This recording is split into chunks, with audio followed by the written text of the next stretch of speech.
Edis berkata, Ya, Yesus punya Tuhan. Yesus punya Tuhan.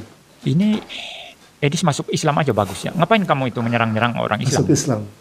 Nggak ada guna kamu serang-serang orang Islam. Kan pandanganmu sama. Coba tanya Zuma. Zuma berkata Yesus punya Tuhan. Yesus punya Allah. Baik. Yesus punya Tuhan. Karena Yesus hanya nabi saja. Jadi kamu masuk Islam bagus, Edis. Masuk Islam. Keluar dari Kristen masuk Islam. Kamu nggak ada guna di dalam kekristenan. Hanya Nggak merusak ada saja. guna. Hanya Sudah merusak. punya nama terkenal, sudah banyak pengikut, tapi rusak luar biasa. Rusak. Ya, kalau saya tidak akan diam ya, saya akan terus menghajar kamu sampai kamu ampun-ampun. Ya. Mengajar. Jadi orang sesat saya tidak perlu ini. Yesus bukan Tuhan, itu sesat luar biasa. Yesus punya Tuhan, itu pernyataan orang Muslim itu. Kamu jadi orang Muslim saja bagus, biar aman. Biar untuk apa aman. kamu mengobok-obok iman orang Islam? Tidak ada guna. Toh pandanganmu sama mereka, kamu keluar pindah ke Islam aja. Ya, keterlaluan ya engkau mengatakan Yesus punya Tuhan. Dan ini sudah pakai kacamata tadi ini ya. Saya tunjukkan lagi videonya ya. Baik. Saudara, ini sudah pakai kacamata, saudara. Berarti dia sudah ada di Amerika nih, kelihatannya. Ya. Ya. Jadi Edis sudah pakai kacamata itu, saudara. Nah, tuh. Ya. Jadi dia memang sudah berada di Amerika ini. Dan sudah terkenal rupanya ini. Banyak orang Kristen nggak berani ngomong Yesus punya Tuhan. Saya yang ngomong Yesus punya Tuhan. Kalau orang Kristen ngomong Yesus nggak punya Tuhan, berarti dia gila. Saya itu ingin membawa apa yang benar-benar diajarkan Bible. Begitu loh. Ketika kita baca Bible, itulah yang kita sampaikan. Kita nggak usah terikat dogma-dogma. Nggak usah dogma-dogma. Siapa Tuhannya Yesus? Ya Bapa di sorga. Yesus itu hambanya Bapa di sorga. Baik, mari kita uraikan secara jelas dan terperinci. Jadi situasinya seperti tadi yang disampaikan. Ada seorang pendeta yang menanggapi pernyataan seorang Kristen yang bernama Edis Sidabutar, di mana orang Kristen tersebut mengatakan bahwa Yesus punya Tuhan. Dan lebih parahnya lagi, orang Kristen ini, Edis Sidabutar ini juga menghina dan menghujat Islam. Nah, kemudian pendeta itu menyarankan agar orang Kristen ini, Edis Sidabutar ini, agar masuk Islam. Baik, kita di sini ingin merespon dengan sikap yang realistis, rasional, dan menekankan prinsip-prinsip Islam. Pertama-tama, kita harus memahami konteks agama dan logika spiritual. Masuk Islam itu bukan sekedar mengikuti saran atau tekanan orang lain, termasuk dari pendeta misalkan, atau tokoh agama manapun. Islam menekankan seseorang masuk Islam itu karena keikhlasan. Dalam Al-Quran, Allah menegaskan berkali-kali bahwa iman seseorang itu harus datang dari hati yang sadar dan mau menerima kebenaran. Kemudian, tidak ada paksaan dalam agama. La ikraha fiddin. Sesungguhnya telah jelas jalan kebenaran itu nyata dan jalan sesat itu nyata. La ikraha fiddin. Allah berfirman secara tegas seperti itu. Ini berarti seseorang yang masuk Islam itu harus memahami dan meyakini tentang tauhid, bukan karena terpaksa atau karena ingin mendapatkan restu dari pendeta ataupun orang lain.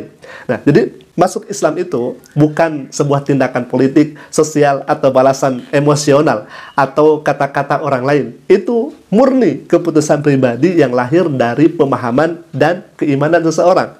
Nah, selanjutnya, yang kedua, mohon maaf Pak Pendeta, ketika Anda menyarankan seseorang yang tadinya beragama Kristen, tetapi dengan pandangan dan hemat Pak Pendeta ini di Kristen, dia membuat keonaran, dia membuat kekacauan, kemudian disuruh masuk Islam, mohon maaf, sepertinya dalam hal ini Islam itu seperti pembuangan. Jadi kalau misalkan ada hal-hal yang buruk, kemudian harus masuk ke dalam Islam. Nauzubillah tsumma nauzubillah min dzalik. Jadi di sini kami juga harus meluruskan.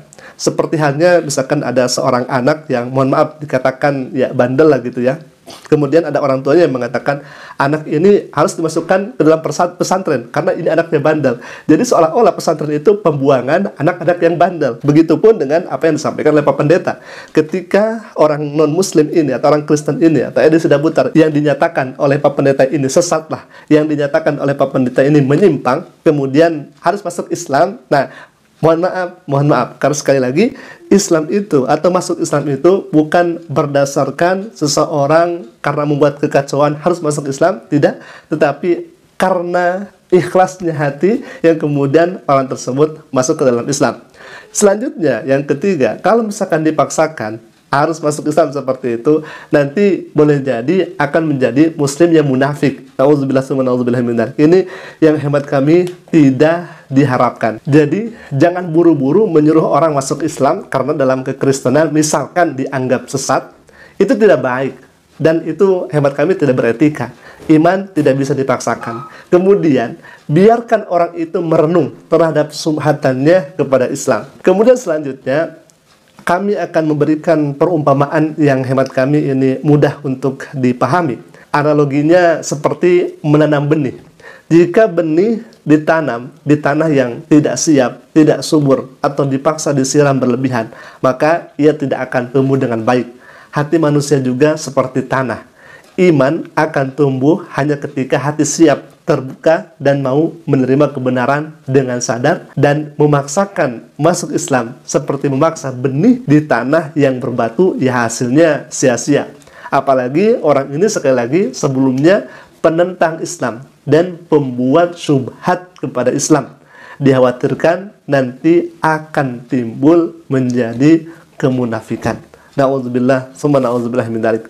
Jadi, hemat kami, apa yang disampaikan oleh Pak Pendeta, karena sebelumnya sudah melakukan hal-hal yang tidak sesuai dengan kekristenan, atau karena menyimpang, sesat, dikatakan seperti itu, maka tidak harus kemudian Anda masuk Islam. Anda harus masuk Islam. Itu seolah-olah Islam itu seperti pembuangan. Jadi yang masuk Islam itu seperti pembuangan. Nauzubillah summa nauzubillah min dzalik. Jadi di sini mohon maaf kami koreksi apa yang disampaikan oleh Pak Pendeta tidak seperti itu.